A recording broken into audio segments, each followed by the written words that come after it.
നമസ്കാരം. ആസ്ട്ര യൂണിവേഴ്സിൻ്റെ പുതിയൊരു അധ്യായത്തിലേക്ക് ഏവർക്കും ഹൃദ്യമായ സ്വാഗതം. നമ്മൾ ഇന്നിവിടെ നോക്കുന്നത് ഒരു വിഷ്ണുമായ ചാത്തൻ്റെ ഒരു ശക്തിയുള്ള ഒരു മന്ത്രമാണ്. ഭഗവാനെ ഉപാസിക്കുക എന്നത് വളരെ ചെറിയൊരു കാര്യമല്ല. ജീവിതത്തിൽ ബുദ്ധിമുട്ടും പ്രതിസന്ധികളൊക്കെ ആയിട്ട് നിൽക്കുന്ന ആളുകൾ ഭഗവാനെ ഉപാസിക്കുന്ന അത്ര നല്ലൊരു കാര്യമല്ല. കാരണം പരീക്ഷണങ്ങളുടെയും അതുപോലെ തന്നെ പ്രശ്നങ്ങളൊക്കെ ആദ്യം ജപസമയത്ത് ലഭിക്കുന്നതായിരിക്കും. അപ്പോൾ അതിനെയൊക്കെ മറികടന്ന് ആ ഒരു മന്ത്രസിദ്ധിയിലേക്കൊക്കെ എത്തുക എന്ന് പറഞ്ഞു കഴിഞ്ഞാൽ ഇച്ചിരി കഠിനകരമായിട്ടുള്ള കാര്യങ്ങളാണ്. അതുകൊണ്ട് സൂക്ഷിച്ച് മാത്രം ഉപയോഗിക്കേണ്ട ഒരു ദേവതയാണ്. ഭഗവാനെ ഉപാസിച്ച് കഴിഞ്ഞാൽ നമുക്ക് ശത്രുശല്യം നമ്മുടെ ജീവിതത്തിൽ ഒരിക്കലും ഉണ്ടാവുകയില്ല. എത്ര പ്രബലനായിട്ടുള്ള ശത്രുവാണെങ്കിലും നമ്മുടെ മുമ്പിൽ അവരെ അടിപർത്തറുന്ന ഒരവസ്ഥ നമുക്ക് കാണുവാൻ സാധിക്കും. അപ്പോൾ ഭഗവാനെ ഉപാസിക്കുന്ന ആളുകൾക്കൊക്കെ പ്രയോജനപ്പെടുന്നൊരു മന്ത്രമാണ്. അതല്ലാണ്ട് ഭഗവാന്റെ ഭക്തർക്കൊക്കെ നിത്യമായിട്ടും ഒരു 3 മുതൽ അല്ലെങ്കിൽ ഒരു 7 തവണ ജപിച്ചു കഴിഞ്ഞാൽ ശ്രീ വിഷ്ണുമായ ചാത്തൻ്റെ അനുഗ്രഹം ലഭിക്കുന്ന ഒരു മന്ത്രമാണിത്. അതുപോലെ തന്നെ ഗന്ധത്തിലൂടെയും സ്പർശനത്തിലൂടെയും സ്വപ്നങ്ങളിലൂടെയൊക്കെ ഭഗവാന്റെ ദർശനമൊക്കെ നമുക്ക് ലഭിക്കുന്ന ഒരു മന്ത്രമാണിത്. നമ്മുടെ ഉപാസനാ കാലയളവിൽ ഈ ഒരു മന്ത്രത്തിൻ്റെ 3-ാമത്തെ ദിവസത്തെ ജപത്തിൻ്റെ സമയത്ത് നമ്മുടെ ഗുരുനാഥൻ്റെ ശബ്ദത്തിൽ ഈ ഒരു മന്ത്രം ജപിക്കുന്ന സമയത്ത് നമ്മളെ വിളിക്കുകയുണ്ടായി. ഇത്തരത്തിലുള്ള അനുഭവങ്ങൾ ധാരാളം ലഭിക്കുന്ന ഒരു മന്ത്രം കൂടിയാണിത്. അതുപോലെ തന്നെ ചാത്തനെ സേവിക്കാൻ വേണ്ടിയിട്ട് ജപിക്കുന്ന ഒരു മന്ത്രം കൂടിയാണ്. അതിനായിട്ട് 108 ഉരുവാണ് ഇത് ജപിക്കേണ്ടത്.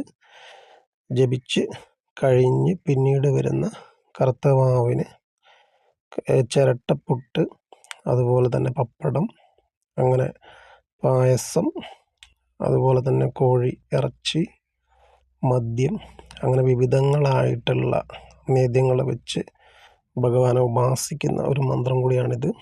സാധാരണ ഭക്തർക്കായിട്ട് വൈകുന്നേരങ്ങളിൽ നമുക്കൊരു 7 തവണ ജപിച്ചു കഴിഞ്ഞാൽ തന്നെ ശ്രീ വിഷ്ണുമായ സ്വാമിയുടെ അനുഗ്രഹത്തിൽ നമ്മുടെ ജീവിതത്തിൽ അലട്ടുന്ന പ്രശ്നങ്ങൾക്കും അതുപോലെ തന്നെ ശത്രുക്കൾക്കെതിരെയൊക്കെ നമുക്ക് പ്രവർത്തിക്കാവുന്ന ഒരു ശക്തമായിട്ടുള്ള മന്ത്രമാണിത്.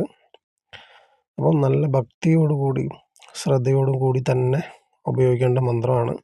നമുക്ക് ആദ്യമായിട്ട് ആ ഒരു മന്ത്രത്തെ നമുക്കൊന്ന് പരിചയപ്പെടാം. അതിന് മുന്നേ ആയിട്ട് നമ്മുടെ ചാനൽ സബ്സ്ക്രൈബ് ചെയ്യാത്ത ആളുകളൊന്ന് സബ്സ്ക്രൈബ് ചെയ്യുക. അതുപോലെ ഇത്തരത്തിൽപ്പെട്ട അറിവുകൾ നിങ്ങൾക്ക് ഇഷ്ടമാണ് നിങ്ങളൊന്ന് ലൈക്ക് ചെയ്യുക. അതുപോലെ തന്നെ നമ്മുടെ ഈ കാണുന്ന നമ്പറിൽ നിങ്ങളുടെ ജീവിതത്തിൽ അലട്ടുന്ന പ്രശ്നങ്ങൾക്കായിട്ട് നിങ്ങൾക്ക് എന്നെ സമീപിക്കാവുന്നതാണ്. വാട്സപ്പിൽ കോൺടാക്റ്റ് ചെയ്താൽ നിങ്ങളെ അങ്ങോട്ട് തിരിച്ച് വിളിക്കുന്നതായിരിക്കും. അതുപോലെ തന്നെ ജാതക പരിശോധന, അതുപോലെ നിങ്ങൾക്ക് ആവശ്യമുള്ള വഴിപാടുകൾ, മന്ത്രജപ രീതികൾ ഇവയൊക്കെ ഞാൻ ഉപദേശമായിട്ട് നൽകുന്നതായിരിക്കും. അപ്പോൾ നമുക്ക് വിഷ്ണുമായ സ്വാമിയുടെ ആ ഒരു ശക്തമായിട്ടുള്ള മന്ത്രം നമുക്കൊന്ന് പരിചയപ്പെടാം. ഓം നമോ ഭഗവതേ കൃഷ്ണകുക്ഷിവർണ്ണ മനോഹര രൂപായ സ്വർണാലങ്കൃത ശരീരായ ഗുരുവേ വശമായി വശ്യമായി വാവ ഓം പുഞ്ചനല്ലൂർ ചക്കൻ ചേന്നൻ ചെറുപറയൻ പൂമണിപ്പടിഞ്ഞാട്ടെ മന്ത്രശാലയിൽ പച്ചിറച്ചിയും പനങ്കള്ളും പൂജ കൊണ്ടിരിക്കും പൂമണി വിഷ്ണുവായ കരിങ്കുട്ടിച്ചാത്ത ചെമ്മൻ ചെറുപോത്തിൻ പുറം കയ്യറി നെറ്റുവാലൊഴിഞ്ഞ് വലത്തെ കൊമ്പിൻ താളം പിടിച്ച് രാഗം പാടിവരും ആദി കള്ളാടി കരിങ്കുട്ടിച്ചാത്ത വാമകനെ വാവ വന്നെനിക്ക് വലംഭാഗം വന്ന് വശമായിരിക്ക സ്വാമി എൻ ഗുരുവിനാണേ സ്വാഹ എൻ പരമഗുരുവിനാണേ സ്വാഹ. അപ്പോൾ ഇതാണ് ആ ലളിതമായിട്ടുള്ള മലയാളത്തിലുള്ള മന്ത്രം. ഇതൊരു നാടൻ സമ്പ്രദായത്തിൽപ്പെട്ടൊരു മന്ത്രമാണ്. അപ്പോൾ ഈ ഒരു മന്ത്രം 7 തവണ ജപിച്ച ശേഷം ഓം ശ്രീ വിഷ്ണുമായേ നമ എന്ന് 108 തവണയാണ് ജപിക്കേണ്ടത്. അതിനുശേഷം നിങ്ങളെ അലട്ടുന്ന അല്ലെങ്കിൽ നിങ്ങളുടെ ആഗ്രഹത്തെ പറ്റിയിട്ട് ഭഗവാനോട് പ്രാർത്ഥിക്കുക. അതുപോലെ തന്നെ ഇതൊരു ഉപാസന മാർഗത്തിലേക്ക് പോകുമ്പോൾ 108 തവണയാണ് ജപിക്കേണ്ടത്. അതൊക്കെ ഒരു ഗുരുവിൻ്റെ നിർദ്ദേശപ്രകാരമാണ് ചെയ്യേണ്ടത്.